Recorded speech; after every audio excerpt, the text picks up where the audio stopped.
Assalamualaikum warahmatullahi wabarakatuh. Perkenalkan, saya Syarah Audia Putri, nomor BP190051204.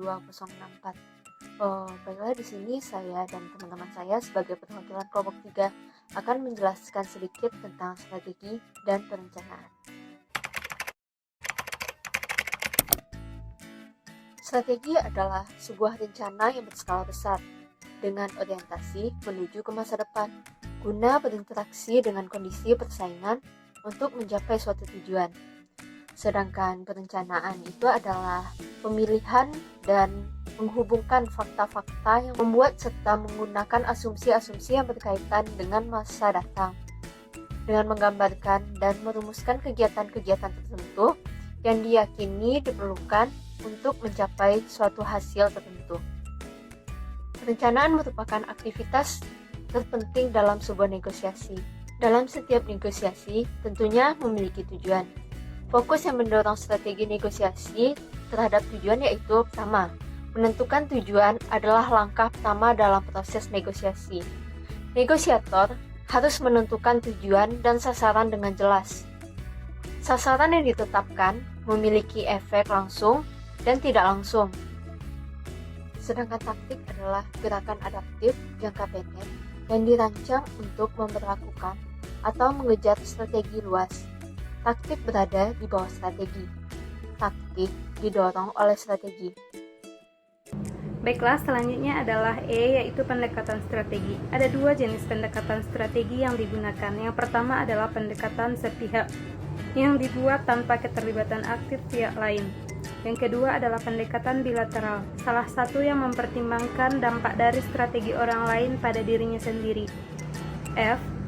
Strategi tanpa keterlibatan atau penghindaran. Jika seseorang mampu memenuhi kebutuhannya tanpa bernegosiasi sama sekali, mungkin masuk akal untuk menggunakan strategi penghindaran.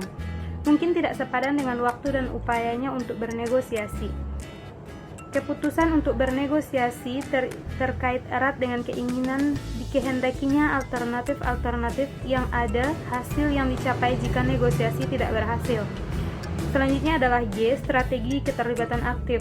Yang pertama adalah kompetisi distributif, tawar-menawar, menang kalah, mengklaim nilai dan menciptakan nilai. Pendekatan untuk negosiasi distributif disebut tawar-menawar.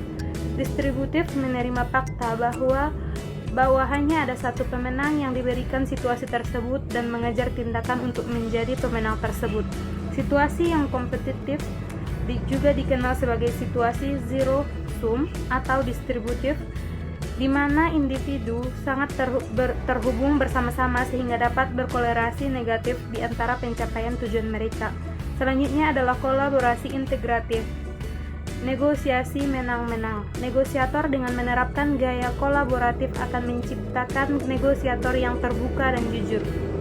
Negosiator kolaboratif akan memahami keprihatinan dan kepentingan pihak lain. Mereka menikmati proses bernegosiasi, terutama jika itu melibatkan mereka untuk menemukan solusi kreatif untuk saling memuaskan kedua belah pihak.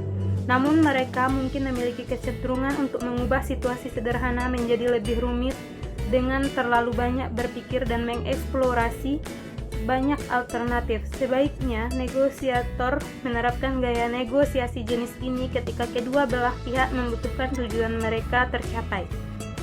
Yang selanjutnya adalah akomodasi, melibatkan ketidakseimbangan hasil. Aku kalah, kamu menang. Akomodasi adalah strategi menang kalah seperti halnya kompetisi, meskipun memiliki citra yang berbeda. Itu melibatkan ketidakseimbangan hasil, tetapi dalam arah yang berlawanan. Saya kalah dan Anda menang, bukan saya menang Anda kalah. Strategi akomodatif mungkin tepat ketika negosiator mengambil hasil hubungan lebih penting daripada hasil substantif. Dengan kata lain, negosiator ingin membiarkan yang lain menang, membuat yang lain bahagia, atau tidak membahayakan hubungan dengan mendorong keras untuk mencapai beberapa tujuan atau masalah substantif. Strategi ini sering digunakan ketika tujuan utama pertukaran adalah membangun atau memperkuat hubungan baik dengan orang lain. Selanjutnya kita akan membahas tentang tahap atau fase dalam negosiasi. Ada 4 tahap atau fase dalam bernegosiasi. Yang pertama adalah tahapan persiapan.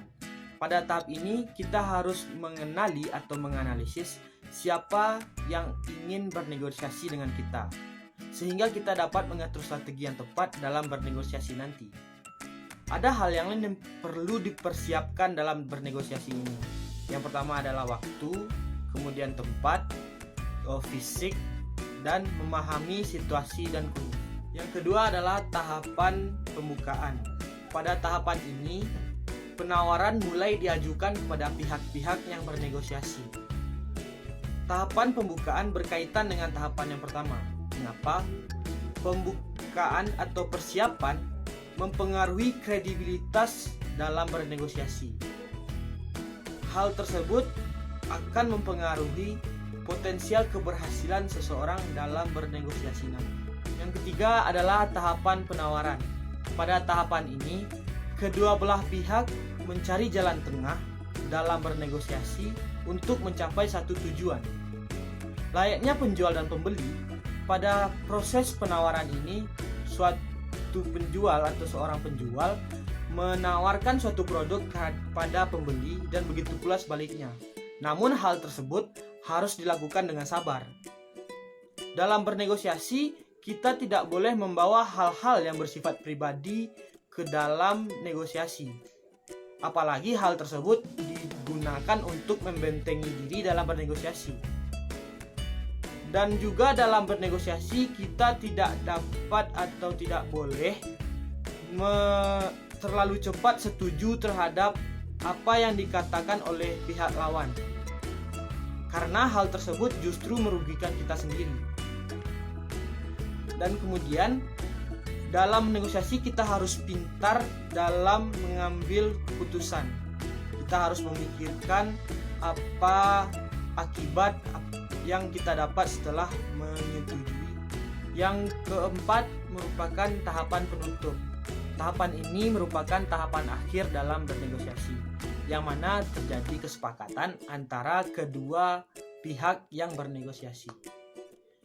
Sekian dari kelompok kami. Apabila ada kekurangan, saya mohon maaf. Wabillahi taufiq wal hidayah. Wassalamualaikum warahmatullahi wabarakatuh.